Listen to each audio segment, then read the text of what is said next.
내 고향, 나의 인생머리 여수가 텅텅 비었습니다. 개미 새끼 한 마리 안 보여요. 휴일 낮인데 개미 새끼 한 마리 보이지 않습니다. 저기 셔터 내린 상가가 보이십니까? 저게 제 겁니다. 10년째 임차인 한 명 못 구했습니다. 저는 서울에서 변호사로 30년을 살았습니다. 법정에서 수천 건의 재판을 이겼고 의뢰인의 재산을 지켜주는 게 제 일이었습니다. 그런 제가 정작 제 노후는 지키지 못했습니다. 1994년 사법시험 합격 통지서를 받아들던 그날의 감격이 아직도 생생합니다. 평생 남의 돈 문제를 해결해 주다가 67의 제 돈 문제 앞에서 무릎을 꿇었습니다. 퇴직금 6억, 30년 모은 돈입니다. 지금 그 상가 시세가 얼마인 줄 아십니까? 1억 5천만 원에도 팔리지 않습니다. 4분의 1 토막이 났는데도 사겠다는 사람이 없습니다. 오늘 이 사연을 끝까지 들어주십시오. 당신이 지금 바라보고 있는 그 건물, 그 상가, 그 투자처가 10년 뒤에 제 상가처럼 되지 않으리란 보장이 없습니다. 제 실수를 거울 삼아 주십시오. 그것만이 제가 이 치욕스러운 이야기를 꺼내는 이유입니다. 30년의 무게. 1994년 가을이었습니다. 서울 관악구 신림동. 당시 고시촌이라 불리던 그 동네 골목에서 저는 합격자 명단을 들여다보고 있었습니다. 흐린 날이었는데 제 이름 석자가 또렷하게 보였습니다. 손이 떨렸습니다. 숨이 막혔습니다. 7년을 준비했습니다. 22살에 시작해서 29에 붙었습니다. 아버지한테 전화를 걸었습니다. 여수 바닷가에서 평생 어선을 몰던 아버지였습니다. 전화기 너머로 파도 소리가 들렸습니다. 아버지는 말이 없었습니다. 한참을 그렇게 있다가 그래, 잘했다 한마디 하고 끊었습니다. 아버지는 원래 말이 없는 분이었습니다. 하지만 그날 전화를 끊고 나서 우셨다는 걸 나중에 어머니한테 들었습니다. 저는 그해 겨울 사법연수원에 들어갔습니다. 2년 뒤 연수원을 수료하고 서울의 한 대형 로펌에 입사했습니다. 키가 70층은 되어 보이는 빌딩이었습니다. 엘리베이터를 타고 올라가는데 귀가 멍했습니다. 여수 바닷가에서 자란 어촌 청년이 서울 한복판 고층 빌딩에 출근하고 있다는 사실이 믿기지 않았습니다. 처음 맡은 사건은 부동산 분쟁이었습니다. 70억짜리 건물 소유권을 두고 형제들이 싸우는 사건이었습니다. 서류가 박스로 12개였습니다. 밤새 서류를 읽었습니다. 새벽 4시에 사무실 바닥에서 잠들었다가 6시에 일어나 다시 서류를 읽었습니다. 2년차 때 그 사건을 이겼습니다. 선배 변호사가 제 어깨를 두드렸습니다. 자네 이거 할 줄 아네? 그때부터 부동산 전문 변호사로 경력을 쌓기 시작했습니다. 건물 매매, 재개발 분쟁, 상가 임대차 갈등, 이런 사건들을 주로 맡았습니다. 의뢰인들은 대부분 부자였습니다. 건물주, 땅 부자, 재개발 조합장. 그들의 재산을 지켜주면서 저도 돈을 벌었습니다. 수임료가 사건당 수천만 원에서 억 단위로 올라갔습니다. 30대 중반에 독립했습니다. 서초동에 사무실을 열었습니다. 20평짜리 작은 공간에서 시작했는데 10년 뒤에는 80평 사무실에 직원 12명을 두게 됐습니다. 의뢰인이 줄을 섰습니다. 제가 맡으면 이긴다는 소문이 났습니다.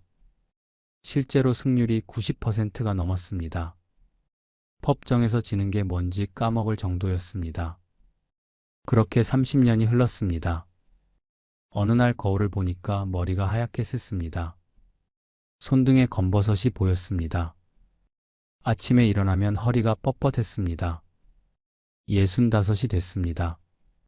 은퇴를 생각할 나이였습니다. 아내가 어느 날 저녁에 물었습니다.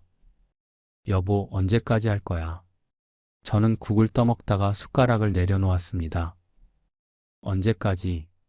그 질문을 스스로에게 해본 적이 없었습니다. 일하는 것 말고 다른 삶을 상상해 본 적이 없었습니다. 하지만 몸이 예전 같지 않았습니다. 밤새 서류 읽는 게 힘들어졌습니다. 법정에서 3시간 서 있으면 다리가 후들거렸습니다. 내년에 정리하지 뭐. 그렇게 대답했습니다. 그해 겨울 마지막 사건을 맡았습니다. 강남의 100억짜리 건물 분쟁이었습니다. 3개월을 매달렸습니다. 이겼습니다. 의뢰인이 수임료 외에 감사의 뜻으로 5천만 원을 더 줬습니다. 저는 그 돈을 직원들 보너스로 나눠줬습니다. 2014년 2월 사무실 문을 닫았습니다. 직원들이 울었습니다. 저도 울 뻔했는데 참았습니다. 30년 동안 쌓은 서류들을 박스에 담았습니다. 53박스가 나왔습니다. 창고에 맡기고 나오는데 뒤를 돌아보지 않았습니다. 돌아보면 마음이 약해질 것 같았습니다. 집에 돌아오니 아내가 밥상을 차려놓고 있었습니다. 고생했어요. 아내가 말했습니다. 저는 고개를 끄덕였습니다. 그날 밤 술을 마셨습니다. 혼자 마셨습니다. 베란다에 나가서 서울 야경을 내려다보며 소주를 마셨습니다. 30년이었습니다. 그 30년의 결산이 통장에 찍혀 있었습니다. 6억 원. 정확히는 5억 8천만 원이었는데 반올림하면 6억이었습니다. 많다면 많고 적다면 적은 돈이었습니다. 서울의 아파트 한 채 사기도 빠듯한 돈이었습니다. 하지만 저한테는 30년의 무게였습니다. 새벽까지 서류 읽던 밤들, 법정에서 목이 쉬도록 변론하던 날들, 이기고 나서 화장실에서 혼자 울던 순간들, 그 모든 게 6억이라는 숫자로 압축돼 있었습니다. 이 돈을 어떻게 해야 할까? 그 생각이 머리를 떠나지 않았습니다. 서울에 있으면 돈이 계속 나갑니다. 아파트 관리비, 생활비, 병원비. 가만히 있어도 매달 300만 원은 나갔습니다. 그 속도로 돈을 쓰면 20년이면 바닥납니다. 65에 은퇴해서 85까지 살면 정확히 20년입니다. 월세 수입이 필요했습니다. 매달 들어오는 돈. 그게 있어야 노후가 안정됩니다. 저는 30년간 부동산 사건을 맡았습니다. 건물주들이 얼마나 안정적으로 돈을 버는지 알고 있었습니다. 상가 하나 사서 월세 받으면 됩니다. 단순한 계산이었습니다. 그런데 서울에는 살 게 없었습니다. 6억으로 서울에서 상가를 사려면 지하나 반지하밖에 못 삽니다. 그런 상가는 임차인 구하기가 어렵습니다. 구해도 월세가 적습니다. 강남은 꿈도 못 꿉니다. 마포, 성동 이런 데도 20억은 있어야 제대로 된 상가를 삽니다. 지방으로 눈을 돌렸습니다. 부산, 대구, 광주 여러 도시를 검색해 봤습니다. 그러다가 문득 여수가 떠올랐습니다. 여수, 제 고향입니다. 아버지가 어선을 몰던 바다, 어머니가 생선을 손질하던 부둣가, 어릴 때 뛰놀던 골목, 바다 냄새, 갈매기 소리, 그 모든 기억이 한꺼번에 밀려왔습니다. 저는 22살에 서울로 올라온 뒤로 명절 때 말고는 여수에 가본 적이 없었습니다. 부모님은 이미 돌아가셨고 형제들도 뿔뿔이 흩어졌습니다. 하지만 여수는 여전히 제 고향이었습니다. 그해 3월, 저는 아내에게 말했습니다. 여수에 한번 내려가 보자. 돈 자랑하지 마라. 여수행 KTX를 탔습니다. 서울역에서 출발해서 2시간 반. 창밖으로 풍경이 바뀌었습니다. 회색 빌딩 숲이 사라지고 초록 논밭이 펼쳐졌습니다. 터널을 지나자 바다가 보였습니다. 푸른 바다. 그 위에 점점이 떠 있는 섬들. 가슴이 뛰었습니다. 40년 만에 보는 고향 바다였습니다. 여수 엑스포역에 내렸습니다. 여기 이렇게 컸나 싶었습니다. 2012년 엑스포 때 새로 지은 역이라고 했습니다. 역 앞에 택시가 줄지어 서 있었습니다. 택시를 탔습니다. 기사가 물었습니다. 어디로 가실라요? 여수 사투리였습니다. 반가웠습니다. 저도 모르게 사투리가 나왔습니다. 시내 쪽으로 가주이소. 문화의 거리 있는 대로. 기사가 백미러로 저를 봤습니다. 고향이시오? 예, 오래전에 떠났는디 이번에 내려왔심더. 기사가 고개를 끄덕였습니다. 택시가 출발했습니다. 창밖으로 여수 시내가 보였습니다. 새 건물들이 많이 들어섰습니다. 아파트 단지도 여러 개 생겼습니다. 제가 알던 여수가 아니었습니다. 여수가 많이 바뀌었구만요. 제가 말했습니다. 기사가 대답했습니다. 야, 바뀌다마다요. 지금 여수가 얼마나 잘 나가는디. 손님, 여수 와서 돈 자랑하지 마이소. 예? 여수 와서 돈 자랑하지 말라고요. 여구 석유화학 공장 있잖습니까? 거구 노동자들이 월급을 얼마나 받는디. 800만 원, 1000만 원씩 받아요. 플랜트 기술자들은 더 받고. 여수가 지금 돈이 넘쳐요. 저는 고개를 끄덕였습니다. 석유화학 공장. 여수에 대규모 석유화학 단지가 있다는 건 알고 있었습니다. 하지만 이렇게까지 호황일 줄은 몰랐습니다. 공장이 그렇게 잘 됩니까? 잘 되다마다요. 지금 전기가 부족해서 공장을 못 돌릴 지경이라니까요. 설비를 계속 증설하고 새 공장도 짓고 일자리가 넘쳐요. 외지에서 사람들이 막 몰려오고 있어요. 택시가 시내로 접어들었습니다. 거리에 사람들이 많았습니다. 식당마다 손님이 가득했습니다. 활기가 넘쳤습니다. 제가 기억하는 조용하던 여수가 아니었습니다. 문화의 거리에 도착했습니다. 택시에서 내려 거리를 걸었습니다. 새로 깐 보도블록이 반짝였습니다. 분수대에서 물이 솟아올랐습니다. 조형물들이 여기저기 세워져 있었습니다. 카페, 음식점, 옷가게, 상가들이 줄지어 있었습니다. 사람들이 오가고 있었습니다. 여기가 문화의 거리구나. 아내가 말했습니다. 저는 고개를 끄덕였습니다. 깔끔했습니다. 새거리 냄새가 났습니다. 지자체가 돈을 들여서 조성한 티가 났습니다. 부동산 중개소에 들어갔습니다. 50대쯤 돼 보이는 중개사가 반갑게 맞았습니다. 어서 오이소. 뭘 찾으시는요? 상가 매물 좀 보려고요. 중개사 눈이 반짝였습니다. 저를 위아래로 훑어봤습니다. 서울에서 온 사람인 걸 한눈에 알아본 모양이었습니다. 상가요? 여구 문화의 거리예요?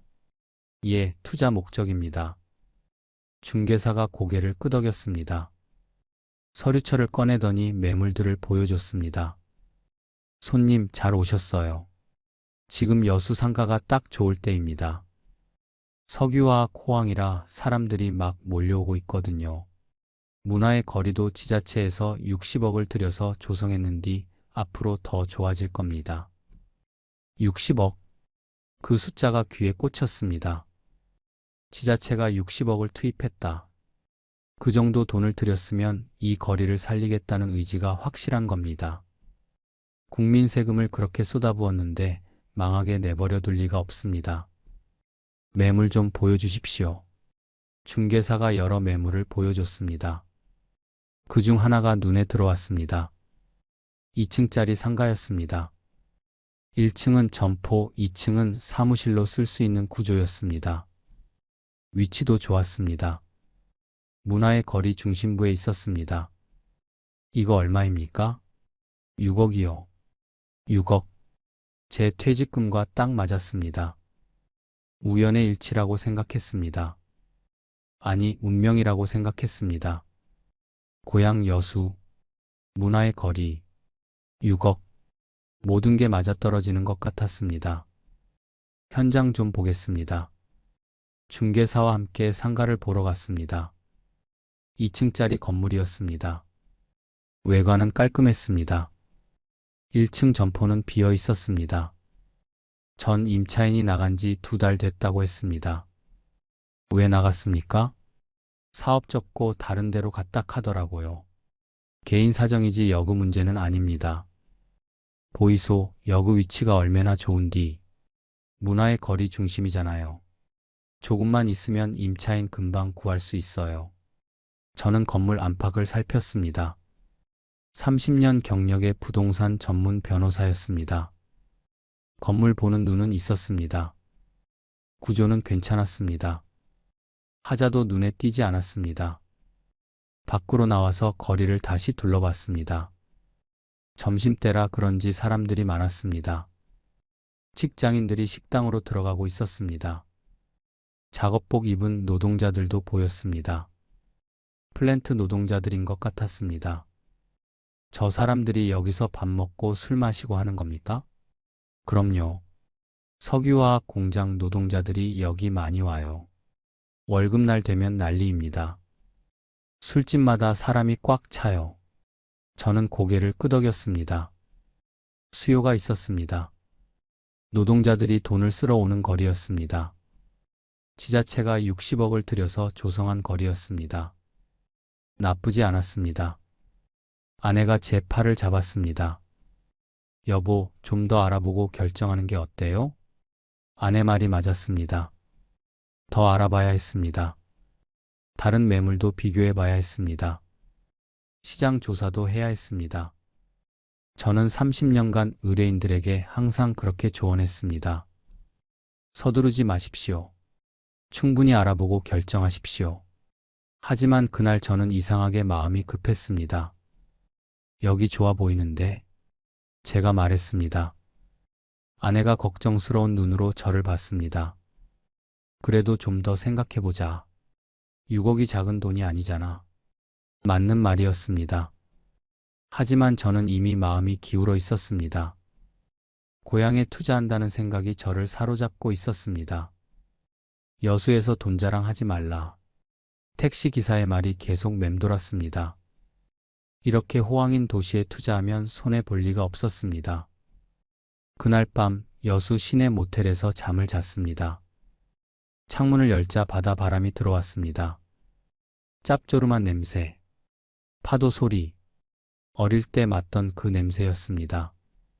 가슴이 뭉클했습니다. 40년 만에 고향에 돌아온 거였습니다. 아내가 옆에서 말했습니다. 여보, 여기 정말 좋네. 바다가 이렇게 가까울 줄 몰랐어. 서울에서 2시간 반밖에 안 걸려. 나중에 여기 자주 오면 되지. 그러게. 상가 사면 관리하러 자주 내려와야겠다. 저는 웃었습니다. 아내도 마음이 움직이고 있었습니다. 다음 날 아침, 다시 문화의 거리에 갔습니다. 아침 시간이라 한산했습니다. 하지만 점포들은 하나둘 문을 열고 있었습니다. 청소하는 사람들이 보였습니다. 평범한 아침 풍경이었습니다. 저는 거리를 천천히 걸었습니다. 상가 하나하나를 살폈습니다. 영업 중인 가게들, 비어있는 가게들, 비어있는 곳이 몇 군데 있었습니다. 하지만 그건 자연스러운 공실이라고 생각했습니다. 어느 상권이든 공실은 있습니다. 중요한 건 전체적인 분위기였습니다. 그리고 전체적인 분위기는 나쁘지 않았습니다. 오전 11시쯤 사람들이 하나둘 나타나기 시작했습니다. 점심시간이 가까워지자 거리가 활기를 띠었습니다. 식당들 앞에 줄이 서기 시작했습니다. 봐, 사람 많잖아. 제가 아내에게 말했습니다. 아내는 고개를 끄덕였습니다. 그러게. 생각보다 활발하네. 저는 결심을 굳혔습니다. 여기다. 여기 사자. 고향 땅에 투자하는 거다. 지자체가 60억을 들여서 조성한 거리다. 석유화학 호황으로 사람들이 몰려오고 있다. 실패할 리가 없다. 부동산 중개소로 돌아갔습니다. 중개사가 웃으며 맞았습니다. 결정하셨습니까? 예, 사겠습니다. 계약서에 도장을 찍었습니다. 손이 떨리지 않았습니다. 오히려 담담했습니다. 30년간 수천 건의 계약서를 검토했습니다. 이번엔 제 계약서였습니다. 특약 조항을 꼼꼼히 읽었습니다. 문제될 건 없었습니다. 축하드립니다. 중개사가 악수를 청했습니다. 저는 중개사 손을 잡았습니다. 아내도 옆에서 웃고 있었습니다. 결정하고 나니 후련했습니다. 30년 모은 돈에 쓸 곳을 찾은 것 같았습니다. 계약금 6천만 원을 먼저 치렀습니다. 한 달 뒤에 잔금 5억 4천만 원을 치르기로 했습니다. 그 사이에 등기 준비를 하면 됩니다. 복잡한 절차는 아니었습니다. 저는 이런 일을 30년간 해왔습니다. 서울로 돌아오는 기차 안에서 아내가 물었습니다. 여보, 정말 잘한 거 맞지? 당연하지. 여수가 지금 얼마나 잘 나가는데. 그래도 6억이잖아. 우리 전 재산인데. 저는 아내 손을 잡았습니다. 걱정 마. 내가 30년간 부동산만 봤어. 여수 상가 지금 사면 최소 손해는 안 봐. 아내는 고개를 끄덕였습니다. 저를 믿었습니다. 30년간 법정에서 이겨온 남편이니까요. 한 달 뒤 잔금을 치렀습니다. 5억 4천만 원. 통장에서 돈이 빠져나가는 걸 보면서 이상한 기분이 들었습니다. 30년의 무게가 숫자로 빠져나가는 느낌이었습니다. 하지만 그건 돈이 사라진 게 아니라 자산으로 바뀐 거라고 스스로를 다독였습니다. 등기가 완료됐습니다. 여수시 문화의 거리에 있는 2층짜리 상가. 이제 제 이름으로 돼 있었습니다. 등기부등본을 들여다봤습니다. 제 이름 석자가 선명했습니다. 기분이 묘했습니다. 서울에서 태어나 서울에서 평생을 살았는데 고향 여수에 건물을 갖게 됐습니다. 이제 임차인만 구하면 되겠네. 아내가 말했습니다. 저는 고개를 끄덕였습니다. 임차인, 월세를 내줄 사람, 그 사람만 구하면 매달 돈이 들어옵니다.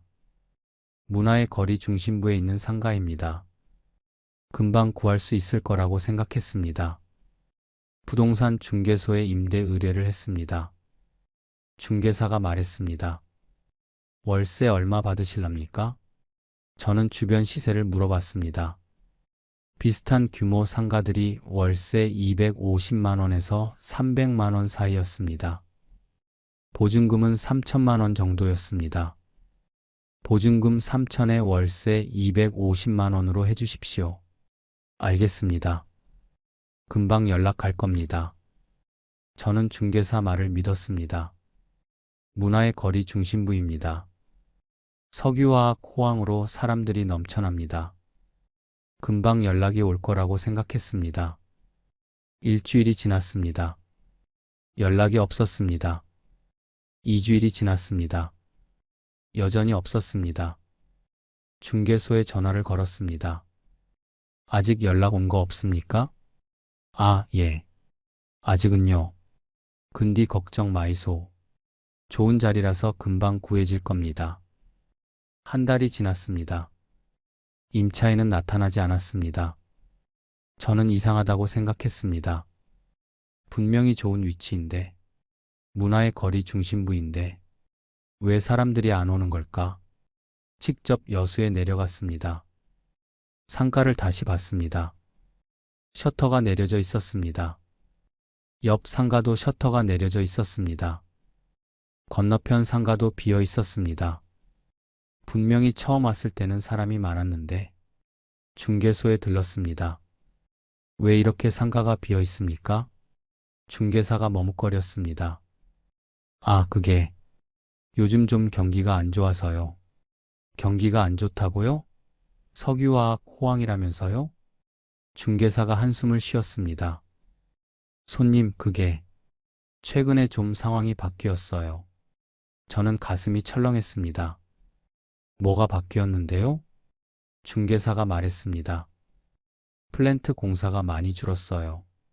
새 공장 짓는 게 중단됐고 설비 보수 작업도 줄었어요. 노동자들이 떠나고 있어요. 저는 귀를 의심했습니다. 한 달 전만 해도 호황이라고 했습니다. 돈 자랑하지 말라고 했습니다. 그런데 갑자기 상황이 바뀌었다고요? 언제부터 그렇게 된 겁니까? 한두세 달 전부터요. 두세 달 전. 제가 상가를 계약할 무렵이었습니다. 아, 그제야 깨달았습니다. 제가 왔을 때 이미 상황이 꺾이고 있었던 겁니다. 하지만 저는 그걸 못 봤습니다. 점심때 사람이 많은 걸 보고 호황이라고 착각했습니다. 택시기사 말만 믿었습니다. 중개사 말만 믿었습니다. 30년 부동산 전문 변호사가 기본적인 시장 조사도 안 하고 상가를 샀습니다. 저는 상가 앞에 서서 셔터를 올려다봤습니다. 녹슨 셔터였습니다.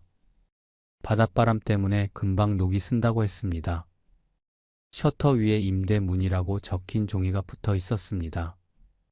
바람에 종이가 펄럭였습니다. 그날 밤 모텔방에서 천장을 올려다봤습니다. 아내에게 뭐라고 말해야 할지 몰랐습니다. 걱정 말라고 했습니다. 최소 손해는 안 본다고 했습니다. 그런데 한 달 만에 상황이 이렇게 됐습니다. 여보, 왜 그래? 무슨 일 있어? 아내가 물었습니다. 저는 천장만 바라봤습니다. 말이 나오지 않았습니다. 첫 번째 균열. 석 달이 지났습니다. 임차인은 여전히 나타나지 않았습니다. 저는 한 달에 한 번씩 여수에 내려갔습니다. 상가 상태를 확인하고 중개소에 들러서 상황을 물어봤습니다. 대답은 항상 같았습니다. 아직 문의가 없어요. 문화의 거리는 점점 더 한산해지고 있었습니다. 처음 왔을 때 문을 열던 가게들이 하나둘 셔터를 내렸습니다. 식당도 문을 닫았습니다. 카페도 사라졌습니다. 옷가게도 비어 있었습니다. 사람들이 보이지 않았습니다. 왜 이렇게 된 겁니까? 제가 물었습니다. 중개사가 한숨을 쉬며 대답했습니다. 이란 쪽 문제가 터졌잖아요. 이란, 중동의 석유 생산국. 거기서 전쟁이 터졌다는 뉴스를 본 기억이 났습니다. 하지만 그게 여수랑 무슨 상관인지 처음에는 이해가 안 됐습니다. 이란이 여수랑 무슨 관계가 있습니까? 중개사가 설명했습니다. 여수 석유화학 공장이 이란에서 원유를 많이 들여왔거든요. 근디 전쟁 터지고 제재가 걸리면서 원료 수급이 막혔어요. 공장 가동률이 뚝 떨어졌어요. 가동률. 그 단어가 가슴에 박혔습니다. 얼마나 떨어졌는데요? 60%래요. 거의 반토막 난 거죠. 60%. 공장이 반만 돌아간다는 뜻이었습니다. 그러면 일하는 사람도 반으로 줄어듭니다. 사람이 줄면 상권도 죽습니다. 단순한 논리였습니다. 플랜트 노동자들은요? 많이 떠났어요. 80%가 떠났다는 말도 있어요. 80%. 10명 중 8명이 떠났다는 뜻이었습니다. 저는 거리로 나왔습니다. 점심시간인데도 사람이 없었습니다. 식당 앞에 줄을 서던 노동자들이 사라졌습니다. 작업복 입은 사람들이 보이지 않았습니다. 손님, 안 좋은 소식 하나 더 있어요. 중개사가 따라 나오며 말했습니다. 관광객도 많이 줄었어요. 작년에 여수 바가지요금 악소문이 퍼졌거든요. 모텔이나 호텔이 숙박비를 40%나 할인해도 손님이 안 온다 카더라고요. 관광객마저. 저는 멍하니 거리를 바라봤습니다. 보도블록 위에 낙엽이 뒹굴고 있었습니다. 분수대는 작동하지 않았습니다. 조형물에 페인트가 벗겨져 있었습니다. 지자체가 60억을 들여서 조성한 거리가 흉물이 되어 가고 있었습니다. 서울로 돌아왔습니다. 아내에게 상황을 설명했습니다. 아내는 한참 동안 말이 없었습니다. 그러다가 물었습니다. 그러면 어떻게 해? 저는 대답하지 못했습니다. 어떻게 해? 그 질문에 답이 없었습니다. 팔 수도 없었습니다. 지금 팔면 손해가 너무 큽니다. 6억에 산 상가가 지금 얼마나 할지 상상도 안 됐습니다. 아마 4억 이하로 떨어졌을 겁니다.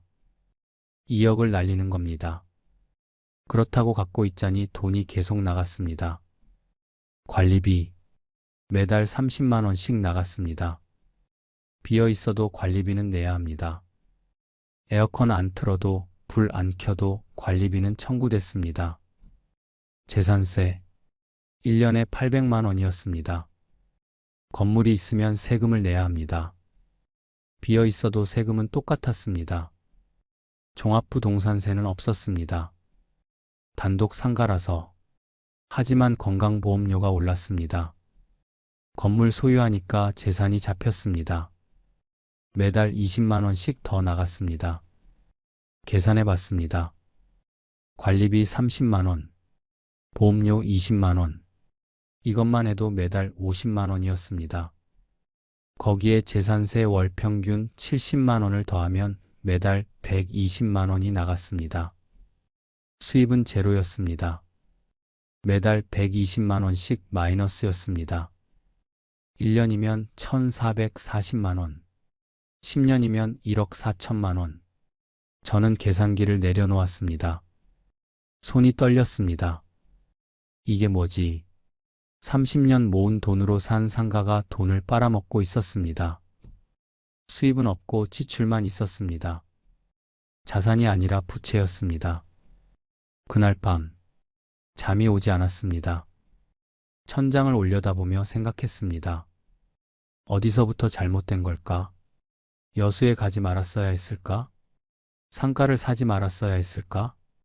아내 말대로 더 알아보고 결정했어야 했을까? 후회가 밀려왔습니다.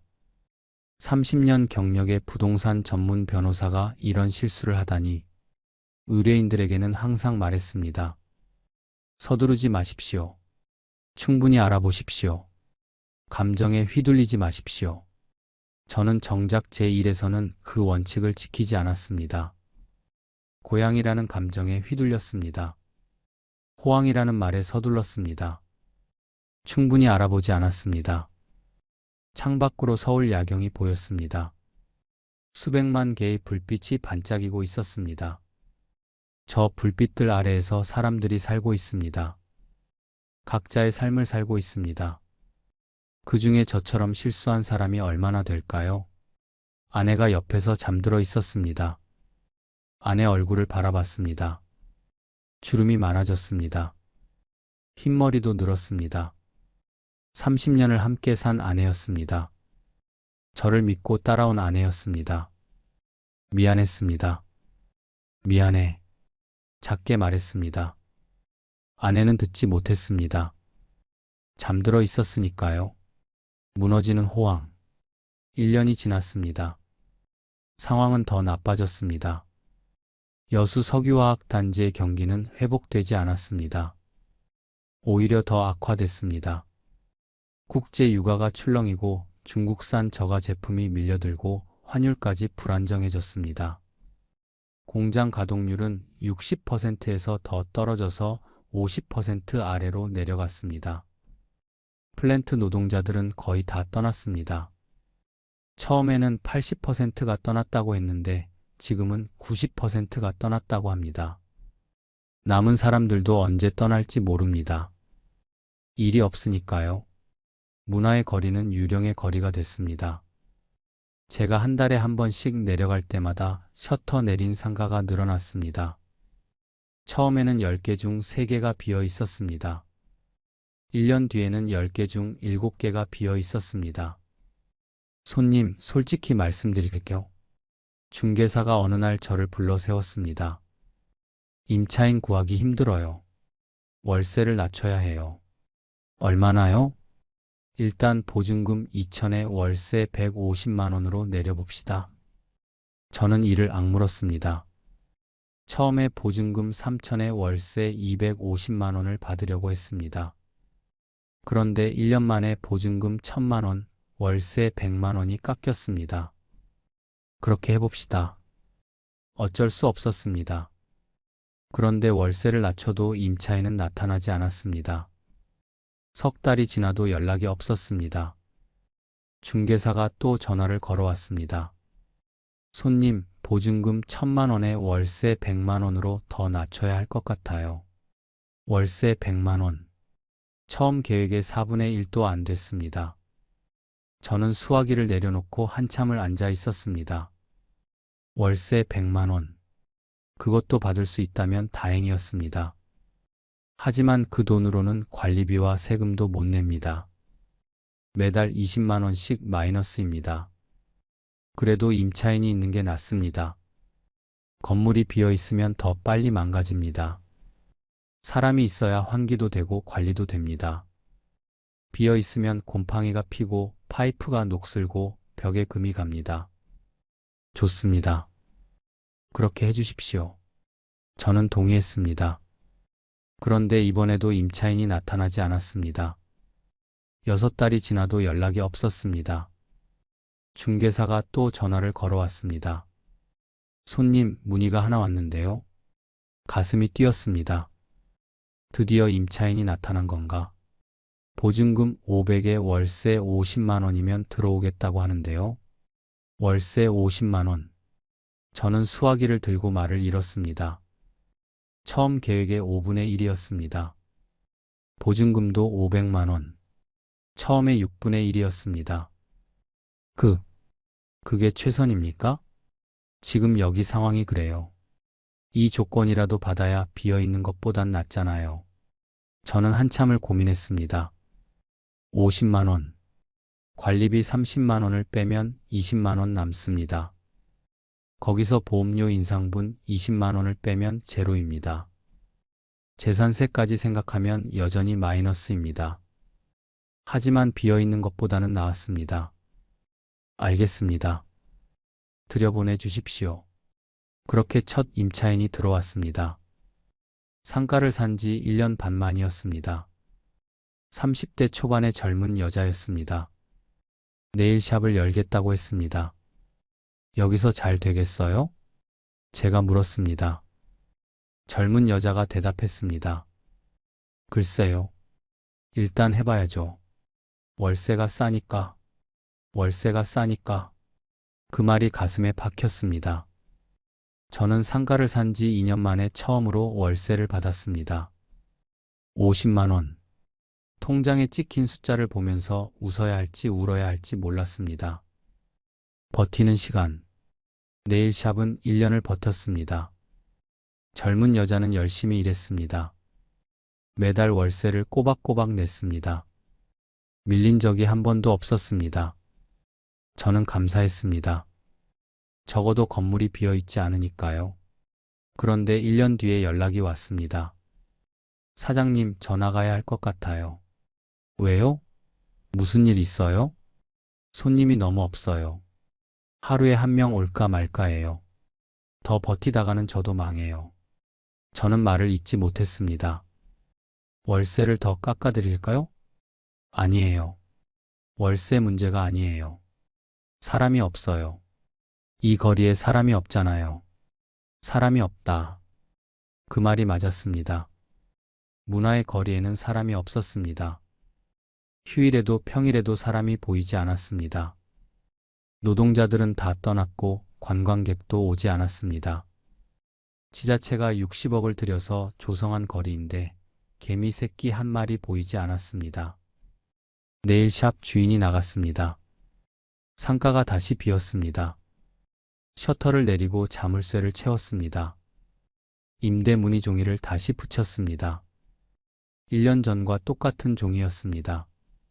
바람에 종이가 펄럭였습니다. 서울로 돌아오는 기차 안에서 창밖을 바라봤습니다. 바다가 보였습니다. 여수 앞바다, 푸른 바다였습니다. 어릴 때 저 바다에서 헤엄쳤습니다. 아버지 배를 타고 고기 잡으러 나갔습니다. 바다는 변함없이 푸르렀습니다. 하지만 저는 변했습니다. 30년 모은 돈을 저 바다 앞에 갖다 버렸습니다. 집에 돌아오니 아내가 저녁을 차려놓고 있었습니다. 어떻게 됐어? 아내가 물었습니다. 나갔어. 네일샵. 아내는 말이 없었습니다. 밥상에 앉아서 밥을 먹었습니다. 젓가락질을 하는데 손이 떨렸습니다. 숟가락으로 바꿔들었습니다. 여보, 팔자. 아내가 말했습니다. 뭘? 상가. 손해보더라도 팔자. 저는 숟가락을 내려놓았습니다. 지금 팔면 반토막이야. 3억도 못 받아. 그래도 들고 있으면 계속 돈이 나가잖아. 관리비, 세금. 계속 나가잖아. 맞는 말이었습니다. 하지만 3억. 6억에 산 걸 3억에 파는 건 3억을 날리는 거였습니다. 3억이면 15년치 월급이었습니다. 30년 모은 돈의 절반이었습니다. 좀 더 기다려보자. 경기가 살아날 수도 있어. 저는 그렇게 말했습니다. 경기가 살아날 수도 있다. 그건 희망이 아니라 자기 위안이었습니다. 심장으로는 알고 있었습니다. 여수 석유화학 경기가 살아날 가능성은 낮았습니다. 이란 문제가 해결되어도 중국산 저가 제품 문제가 있고 환경 규제 문제가 있고 에너지 전환 문제가 있습니다. 하지만 머리로는 인정하기 싫었습니다. 6억을 3억에 파는 건 그건 제 30년을 반으로 쪼개는 거니까요. 그래서 저는 버텼습니다. 2년이 더 지났습니다. 상가는 계속 비어 있었습니다. 가끔 문의가 오기도 했습니다. 하지만 월세를 너무 낮게 부르거나 아예 무상 임대를 요구하거나 한두 달 보다가 안 되면 나가겠다는 사람들 뿐이었습니다. 관리비는 계속 나갔습니다. 재산세도 계속 나갔습니다. 보험료도 계속 나갔습니다. 3년 동안 약 4천만 원이 나갔습니다. 수입은 네일샵이 있던 1년 동안 받은 600만 원 뿐이었습니다. 3,400만 원 적자였습니다. 제 통장 잔고가 줄어들었습니다. 은퇴할 때 6억이 있었습니다. 상가에 6억을 넣었으니까 통장에는 거의 남지 않았습니다. 그래도 연금이 조금 있었고 적금이 조금 있었습니다. 합쳐서 2억 정도 있었습니다. 그런데 3년 동안 5천만 원이 나갔습니다. 생활비 3천만 원, 상가 유지비 3,400만 원, 합쳐서 6,400만 원, 임대 수입 600만 원을 빼면 5,800만 원 적자였습니다. 2억에서 6천만 원이 줄었습니다. 1억 4천만 원 남았습니다. 이 속도로 가면 7년 뒤에 바닥납니다. 저는 75이 됩니다. 아내는 72 됩니다. 그때 돈이 없으면 생각만 해도 무서웠습니다. 마지막 희망. 5년이 됐습니다. 상가를 산 지 5년. 임차인은 네일샵 1년 빼고는 한 번도 없었습니다. 4년 동안 상가는 비어 있었습니다. 셔터는 녹슬었습니다. 외벽에 금이 갔습니다. 계단에 잡초가 자랐습니다. 저는 결심했습니다. 팔자. 더 이상 버틸 수 없었습니다. 통장 잔고가 1억 아래로 떨어졌습니다. 생활비와 유지비가 계속 나갔습니다. 이 속도로 가면 3, 4년 안에 바닥납니다. 부동산 중개소에 전화를 걸었습니다. 상가 팔고 싶습니다. 중개사가 한숨을 쉬었습니다. 손님, 솔직히 말씀드릴게요. 지금 이 동네 상가 사려는 사람 없어요. 얼마든지요. 얼마라도 팔겠습니다. 얼마라도요? 예. 2억이라도 좋습니다. 6억에 산 걸 2억에 파는 겁니다. 4억을 날리는 겁니다. 하지만 어쩔 수 없었습니다. 들고 있으면 계속 돈이 나갑니다. 건물은 계속 망가집니다. 중개사가 말했습니다. 일단 내놓아 볼게요. 근데 솔직히 2억도 쉽지 않아요. 2억도 쉽지 않다. 가슴이 무너졌습니다. 6억에 산 건물이 2억도 안 된다. 어떻게 이렇게 됐을까? 5년 전만 해도 돈 자랑하지 말라던 여수였습니다. 석유화학 호황으로 돈이 넘친다던 여수였습니다. 지자체가 60억을 투입해서 조성한 문화의 거리였습니다. 지금은 유령의 거리입니다. 사람이 없습니다.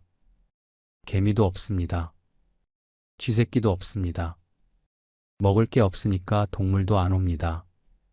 석 달이 지났습니다. 연락이 없었습니다. 6개월이 지났습니다. 여전히 없었습니다. 중개소에 전화를 걸었습니다. 문의 온 거 없습니까? 아, 손님. 한 건 있긴 한데요. 얼마요? 1억 5천이요. 1억 5천. 6억에 산 건물이 1억 5천입니다. 4분의 1입니다. 4억 5천만 원이 허공에 사라지는 겁니다. 그 사람한테 연락해 봐 주십시오. 저는 그렇게 말했습니다. 아내에게 전화를 걸었습니다. 여보, 상가 팔릴 것 같아. 정말? 얼마에? 1억 5천. 아내가 말이 없었습니다. 한참 뒤에 대답했습니다. 그래도 팔아. 더 떨어지기 전에. 맞는 말이었습니다. 지금 안 팔면 내년에는 1억도 안 될 수 있습니다.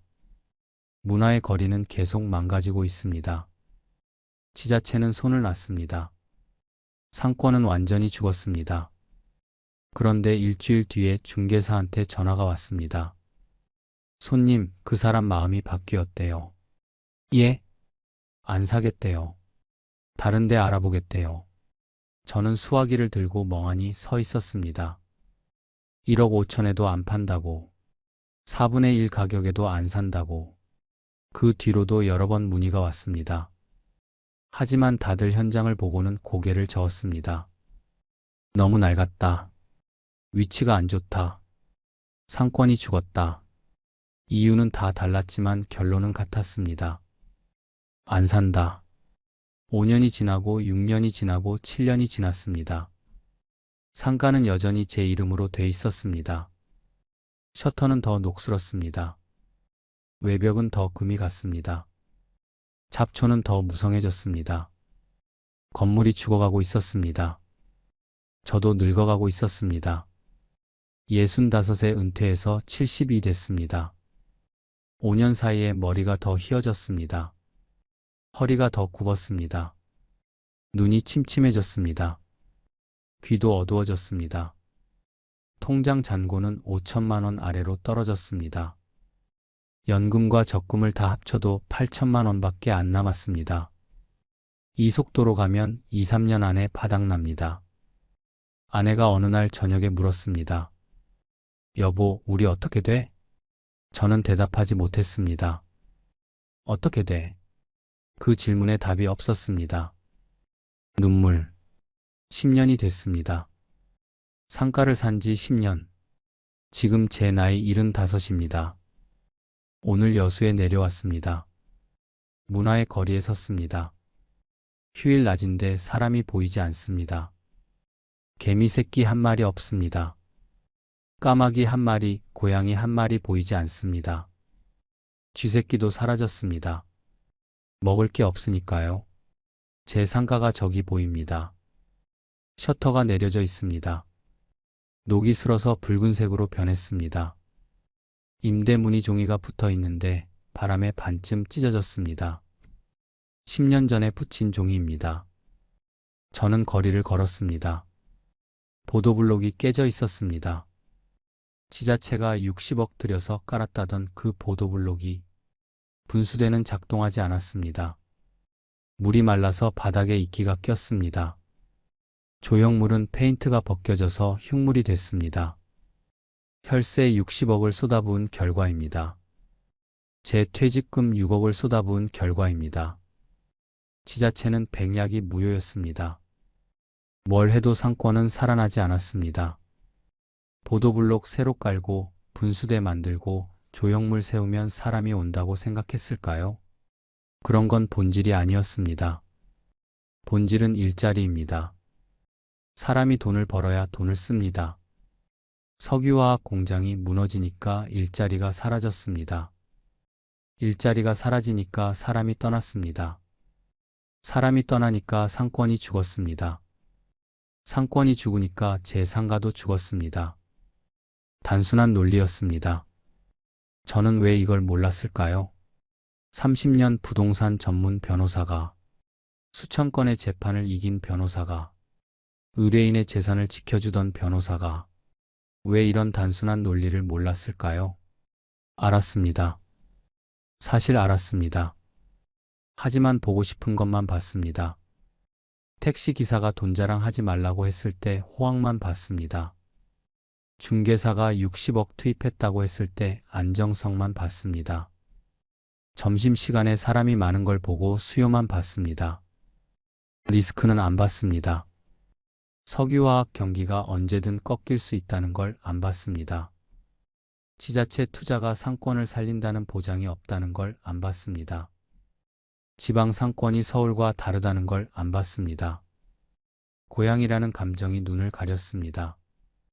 여수, 아버지가 배를 몰던 바다, 어머니가 생선을 손질하던 부둣가, 어릴 때 뛰놀던 골목, 그 감정이 판단을 흐렸습니다. 저는 상가 앞에 섰습니다. 셔터를 올려다봤습니다. 녹슨 셔터였습니다. 10년 전에는 반짝였는데 눈물이 났습니다. 참으려고 했는데 참아지지 않았습니다. 75 먹은 늙은이가 거리에 서서 울었습니다. 지나가는 사람이 없어서 다행이었습니다. 아무도 없어서 다행이었습니다. 30년을 모았습니다. 새벽까지 서류를 읽고 법정에서 목이 쉬도록 변론하고 이기고 나서 화장실에서 혼자 울고 그렇게 30년을 모았습니다. 6억. 그 돈이 지금 1억 5천에도 안 팔립니다. 4억 5천만 원이 허공에 사라졌습니다. 아니, 관리비와 세금까지 합치면 5억 가까이 사라졌습니다. 저는 울다가 웃었습니다. 웃다가 또 울었습니다. 미친 사람처럼 거리에 서서 울고 웃었습니다. 아내에게 전화를 걸었습니다. 여보, 왜? 무슨 일이야? 미안해. 아내가 말이 없었습니다. 한참 뒤에 대답했습니다. 됐어. 다 지난 일이야. 미안해. 정말 미안해. 저는 전화기를 들고 울었습니다. 아내도 울고 있는 것 같았습니다. 전화기 너머로 훌쩍이는 소리가 들렸습니다. 이 사연을 듣고 계신 분들, 제가 왜 이 치욕스러운 이야기를 하는지 아십니까? 부끄럽습니다. 30년 부동산 전문 변호사가 상가 투자 하나 제대로 못했다는 게 부끄럽습니다. 하지만 부끄러운 것보다 중요한 게 있습니다. 당신이 저처럼 되지 않는 겁니다. 지금 당신이 투자하려는 그 상가, 지금 당신이 바라보고 있는 그 건물, 10년 뒤에 제 상가처럼 되지 않으리란 보장이 있습니까? 지자체가 돈을 투입한다고 상권이 살아나지 않습니다. 보도블록 새로 깔고 분수대 만든다고 사람이 오지 않습니다. 본질은 일자리입니다. 그 지역에 일자리가 있는지, 그 일자리가 앞으로도 유지될지 그걸 봐야 합니다. 고향이라는 감정에 속지 마십시오. 호황이라는 말에 서두르지 마십시오. 충분히 알아보십시오. 최소 1년은 지켜보십시오. 경기 사이클을 확인하십시오. 그 지역의 주력 산업이 뭔지, 그 산업의 전망이 어떤지, 거기 투자해도 되는지 확인하십시오. 저는 그걸 안 했습니다. 30년 부동산 전문 변호사인데 그걸 안 했습니다. 그래서 지금 여기 서서 울고 있습니다. 여수 문화의 거리. 휴일 낮인데 개미 새끼 한 마리 보이지 않습니다. 저기 셔터 내린 상가가 보이십니까? 저게 제 겁니다. 10년째 임차인 한 명 못 구했습니다. 이 사연을 끝까지 들어주셨다면 댓글 하나만 남겨주십시오. 조심하겠습니다. 그 한마디면 됩니다. 당신의 그 한마디가 누군가의 6억을 지켜줄 수도 있습니다. 저처럼 되지 마십시오. 제발, 저처럼 되지 마십시오.